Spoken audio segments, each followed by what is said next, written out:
Wants to touch your mind, I want to touch your heart, કે જીવન અહીંથી જીવાય. અને બધી જ સિસ્ટમ, બધું જ ટ્રેનિંગ, બધું આનું આપે છે. કેવું શીખવાડે? આજે સૌથી મોટો પ્રશ્ન એ છે કે કોઈને જીવનમાં મજા નથી. કલેક્ટર હોય, ડીએસપી હોય, એમએલએ હોય, એમપી હોય, ક્લાસનો નંબર 1 વિદ્યાર્થી હોય, 3 વાળો ડબ્બો હોય, મારા જેવો, બધા દિવેલ પીધેલા ફરે. જીવનમાં મજા નથી, કોઈને મજા નથી. 200 વીઘા જમીન હોય, મોટો બંગલો હોય, 4 ગાડી પડી હોય, તો જીવનમાં મજા નથી. તો લટકી જાઓ પંખા હાથે, શું કરવા જીવો છો? કેમ મજા નથી? તમે બજારમાં જુઓ ને તો બધી લાશો જ ફરતી હોય. અહીંયા બી હમણાં ફોટો પાડો તો તમારા બધાના ચહેરા જુઓ ને તો કોઈ હસતું જ નથી. એનું કારણ શું? મુસ્લિમોના હસતા હોય, હિન્દુઓના હસતા હોય, જૈનોના હસતા હોય, પટેલોના હસતા હોય, ક્રિશ્ચનોના હસતા હોય તો સમજી શકાય. પણ સમગ્ર મનુષ્ય જાત ટેન્શનમાં 2 કરોડની ઓડી ગાડી લઈને જતો ને તોય, અને પેલો રિક્ષાવાળો બેહી જાય.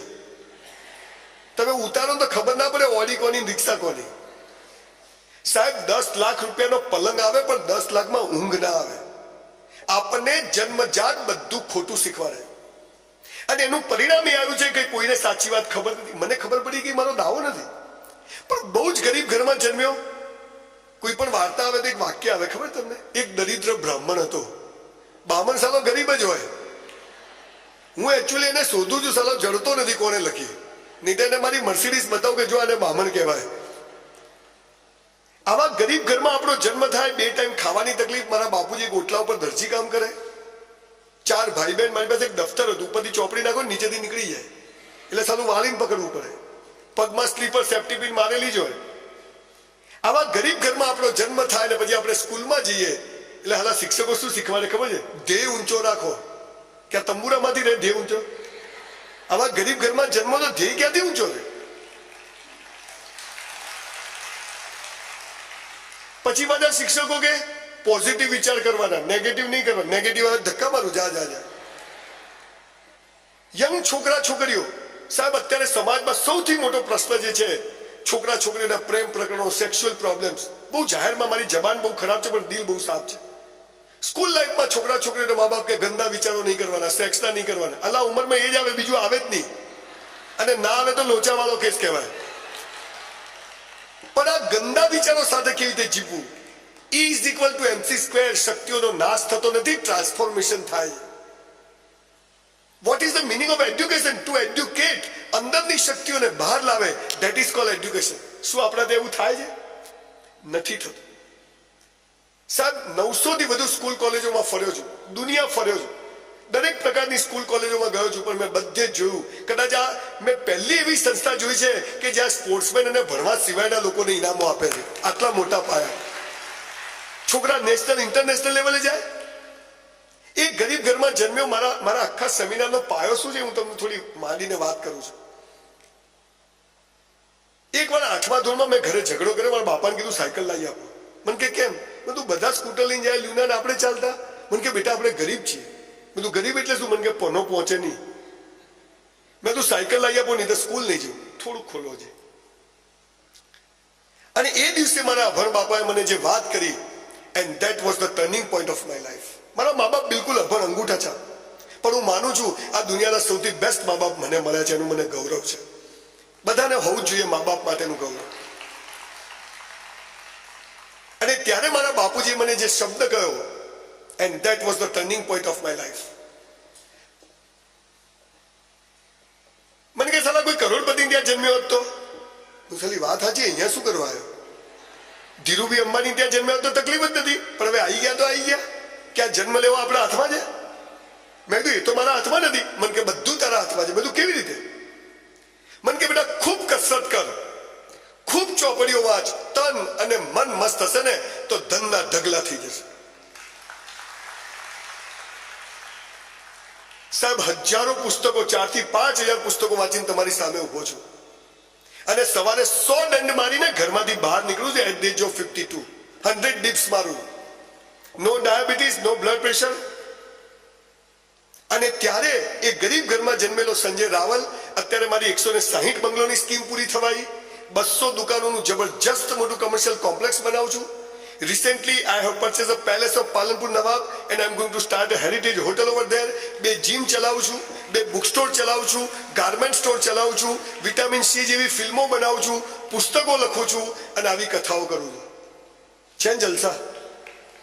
એટલે એક છોકરો ઉભો થયો, સાહેબ તમે આવું બધું કેવી રીતે કર્યું? મેં કીધું બેંક લૂંટી. એટલે બીજો છોકરો, સાહેબ અમારે શું છે, કોઈ સપોર્ટ નથી ને. તને સાલા ધીરુભાઈ અંબાણી સપોર્ટ કરે ને તું એને ભિખારી કરે, તું એવી નોટ છે, તારે કઈ કરવું જ નથી. વિદ્યાર્થી મિત્રો, મેં બસ સ્ટેન્ડ પર બૂટ પોલિશ કરી છે, મેં ઝેરોક્સો કાઢી છે, મેં જીપો ચલાવી છે. I was waiter in a hotel for 3 years in my life when I was in college from 84 to 87. સખત મહેનતનો કોઈ વિકલ્પ હોતો નથી. 18 કલાક મજૂરી કરો ને તો જખ મારીને સફળતા મળે સાહેબ. પણ આપણે કરવું કશું નથી. હું શું કરું, મરી જાન પાર આવે. આપણને જીવનમાં સફળતાના શબ્દોના અર્થ જ ખબર નથી. અને તકલીફ શું છે, બહુ નમ્રતાથી કહું છું, સાલું સ્કૂલ કોલેજમાં જે ભણાવે છે ને સાહેબ, જીવનમાં કામ નથી આવતું. અને જીવનમાં જે કામ આવે હાલું સ્કૂલોમાં ભણાવતા નથી. લોચા તો રહેવાના.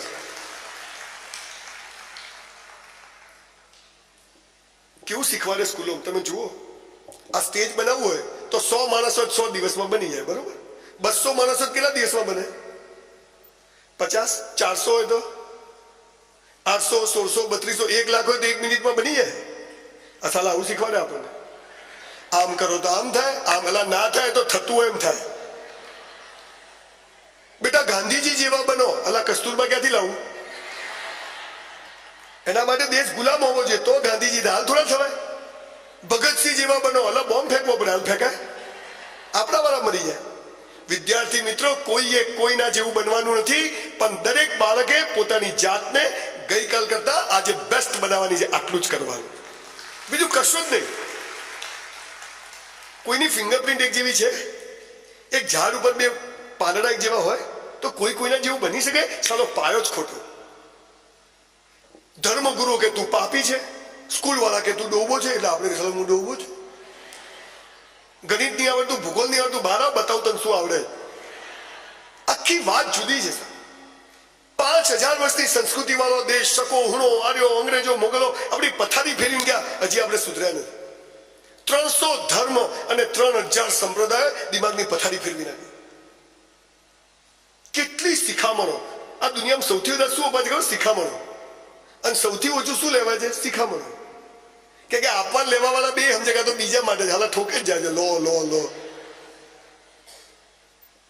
તમને ખબર છે વિદ્યાર્થી મિત્રો, આપણે આ પૃથ્વી પર એમને નથી આવી ગયા. We are here for a reason. ઈશ્વરે એક ચોક્કસ કારણસર આ પૃથ્વી પર આપણને મોકલ્યા છે. પણ આપણો જે પાત્ર ભજવવાનું છે કોઈ શીખવાડતું નથી. ડોક્ટર બનો, એન્જિનિયર બનો, પછી બાકી બધા કચરો. આખી સ્કૂલ કોલેજો તમે જુઓ સાહેબ, હું બહુ જવાબદારીપૂર્વક એક સ્ટેટમેન્ટ આપું છું. આ જે દિવેલ પીધેલા ફરીએ છીએ, જીવનમાં મજા નથી, મરીએ ત્યાં સુધી ટેન્શન, એના માટે જવાબદાર આપણી સ્કૂલ કોલેજ છે, આપણી એજ્યુકેશન સિસ્ટમ છે. બોગસ છે, થર્ડ ક્લાસ છે, પાયામાંથી બદલવાની જરૂર છે. બહુ જવાબદારીપૂર્વક કહું. મારી પર બહુ માછલા ધોવાય છે કે આ ભાઈ તો બધું આવું જ બોલે. મેં કીધું ભાઈ આપણે કેવો પૈસા લીધા, બીજી વાર ના બોલાવતો. તમને ખબર છે હું પૈસા કેમ નથી લેતો? હું અહીંયા આવું, બધી વ્યવસ્થા બરાબર ના હોય, કામ કરતો હું તો ઘેર જતો રહું. તો ભાઈ શું તોડી લેવાના હતા? ભય મુક્ત. એમ જ્યારે માણસ ભયમુક્ત બને ને ત્યારે એનો જબરજસ્ત વિકાસ થાય. પણ આ ભયમુક્ત બનવું કેવી રીતે? આ તો શું કે એને દારૂ છોડાવો. અલા પણ પીતો કેમ થયો? એક બાળક દિવેલ પીધેલો ફરે છે અને જીવનમાં મજા નહીં, એનું કારણ શું એ તો તપાસો. હવે તમને પાયાની વાત કરું. હું માત્ર કટાક્ષ કરવાનો માણસ નથી. મારી પાસે દર્દ છે, એને શોધ્યું છે ને એની દવા પણ છે. 25 લાખ યુવાનો આજે મને ડાયરેક્ટ ફોલો કરે છે. બહુ નમ્રતાથી કહું છું સાહેબ. અને એટલે એમ થાય છે કે યસ, આ વાત છેલ્લા સીમાડાના ગામડા સુધી પહોંચવી જોઈએ. ડોક્ટરે કીધું તારું ગળું ખલાસ થઈ ગયું છે. મેં તો આપણે તો બોલવાના, સ્ટેજ પર મરી ગયા, તેલ લેવા ગયા, જીવી લીધું છે મસ્ત, હે ને? અને મરી જઈએ ને 50,000 લોકો ના આવે તો જીવ્યું જ બેકાર છે સાલું. એવું કરવું જોઈએ માણસ. પણ આપણને ખબર નથી. આપણે સ્પોકન ઇંગ્લિશના ક્લાસીસમાં જઈએ, ખબર અમને ઇંગ્લિશ શીખવાડો, સારા સ્પેલિંગ બેલિંગ આવડે નહીં તો ઇંગ્લિશ ક્યાં તગારામાંથી આવડે? અને પછી આપણો છોકરો બાઇક લઈને જતો ને પડી જાય, શું કે ખબર છે? ડેમેજ થઈ ગયો. અલા ઇન્જરી કહેવાય. અને આપણી ગુજરાતી માતાઓ તો ઇંગ્લિશનો જે પથારી ફેરવી નાખે. બેટા વોટર પીવું છે, બેટા લેગ્સ ફોલ્ડ કરી દે. જીવનમાં સફળતાના શબ્દો, પ્રેમનો અર્થ, આ સાચા શબ્દોના સાચા અર્થ જ ખબર નથી તો જીવનમાં મજા ક્યાંથી આવે? આપણો જન્મ જ હસવા થયો છે, મજા કરવા થયો. એટલે તો તમે કોઈ ગરોળીઓ નસતા જોઈ છે? કોઈ કૂતરાઓ નસતા ભેગા થઈને હશે? હે. કોઈ ગાયો હશે છે, બકરીઓ હશે? એક મનુષ્ય છે જેને ઈશ્વરે વરદાન આપ્યું છે, તારે પૃથ્વી પર જવાનું છે, હસવાનું છે. હું તને જે પરિસ્થિતિમાં રાખું, ફરિયાદ કર્યા વગર ઈમાનદારીથી મહેનત કરવાની છે. હું તને બધું જ આપીશ. તું ના હાલે તો? આપણને આપણી પર ભરોસો નથી તો ઈશ્વર પર ક્યાંથી હોય? અને એટલે બધું ખોટું ચાલે. બધું ખોટું શીખેલા લોકો બીજાને ખોટું શીખવાડે છે, બીજાને ખોટું. અને બધા દિવેલ પીધેલા. કોઈ તમે જયારે બધી લાશો ફરતી હોય ને, હાલ ફોટોમાં જયારે ખુરશી બધી લાશો જ બેઠી હોય ને, તમે મજામાં રહો ને, હસો પાછું કોઈને ગમતું નથી. સમાજે વ્યવસ્થા ગોઠવી, પદ્ધતિસર જુઓ કેવી રીતે. એક બાળક જન્મે તો રડે, ખબર છે? આને છાનું રાખો ને, ગીલી. છોકરાને ગલી પછી એટલે છોકરો હશે એ લાલીઓ હસ્યો. અમારા લાલિયાના ગાલમાં ખાડા પડે છે. કોઈ બી ઘરે આવે ને મહેમાન, ઓલું બેટા ઓલું. અને આ જ લાલીઓ થોડો મોટો થઈને હશે ને, ભાઈ થોડા ગંભીર થાવ. હાલા કોંગ્રેસમાંથી ભાજપમાં પહેલા હસાવે આપણને, મજા કરાવે. તમે હસતો ને, તમે જુઓ, તમે સ્કૂલથી ઘરે જાઓ શું કરો? દફતર મૂકી દો, બૂટ ફેંકી દો, કપડાં બદલી કરો, મમ્મી ખાવા, મમ્મી કે ખાઈ લે, તો આ સામાન્ય દ્રશ્ય. પણ તમે સ્કૂલથી ઘેર હસતા જાઓ, દફતર મૂકો, મમ્મીને ગળે મળો, મમ્મી નાસ્તો. તું સ્કૂલ ગયો તો કે નહીં? કેમ કે સ્કૂલથી દિવેલ પીધેલો આવવો જોઈએ, હસતો ક્યાંથી આવ્યો? આ ટેન્શન છે. અહીં જેટલા પતિદેવો, જે પતિ ગયા જેના લગ્ન થઈ ગયા છે, એ પતિદેવો નક્કી કરે કે આજે સાંજે ઘરે જઈએ, સ્કૂલથી કોલેજથી ધંધાઓ પરથી ઘરે હસતા જ જવું. આ રોજ શું દિવેલ પીધેલા ઘરે જવું? ધંધો ના થયો, સાહેબ બોલ્યા, પ્રિન્સિપાલ બોલ્યા, કોઈ ફરિયાદ. ઘરમાં ઓફિસમાં સેટિંગ કરી, પરફ્યુમ નાખીને હસતા ઘરમાં. પેલો હસબન્ડ હસતો ઘેર જાય ને તો પત્ની શું કહે, ક્યાં ગયા હતા તમે? આ દિવેલ પીધેલો આજે હસતો ક્યાંથી આવ્યો? તમે મજામાં રહો, કોઈને ગમતું. આ સમાજે વ્યવસ્થા કરે. અને બાકીનું કામ પૂરું કર્યું છે સ્કૂલ કોલેજો વાળાએ. આપણી સ્કૂલ કોલેજો શું કરે છે? પહેલા બીજા ત્રીજા નંબરનું બહુમાન, એટલે છેલ્લા 3 નંબરનું શું? મારા જેવી નોટો ત્યાં જ ઉભી હોય. જરૂરી છે. ડોક્ટર, એન્જિનિયર, જે છોકરાઓ હોશિયાર છે એમને સલામ કરું છું. અમે 30 વર્ષે જે મેળવ્યું, ભણવામાં હોશિયાર હશો તો 10 વર્ષમાં મેળવી શકશો, તમને સલામ છે. પણ જે ભણવામાં હોશિયાર નથી એ ડબ્બાઓ નથી. આ એજ્યુકેશન સિસ્ટમે જે એસ્ટાબ્લિશ કર્યું છે કે આ ડબ્બાઓ છે, એની સામે મારો વિરોધ છે. પહેલા બીજા ત્રીજા દોડવાની હરીફાઈ થાય ને, પહેલા બીજાનું બહુમાન, છેલ્લા 3 નું શું?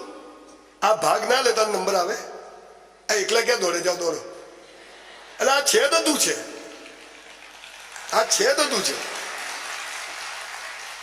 સાહેબ યાદ રાખજો, જે રીતે આજે આપણે ડોક્ટરો, એન્જિનિયરો, chartered accountant, company secretary, IAS, class 1 આની જે દોડ પકડી છે ને, સરકારે જે રીતે મેડિકલ અને એન્જિનિયરિંગ કોલેજો ખોલી છે ને, 10 વર્ષ પછી ડોક્ટરો ગલીએ ગલીએ ફરતા હશે. ખાંસી, ઉધરસ, આવા દાડા આવશે.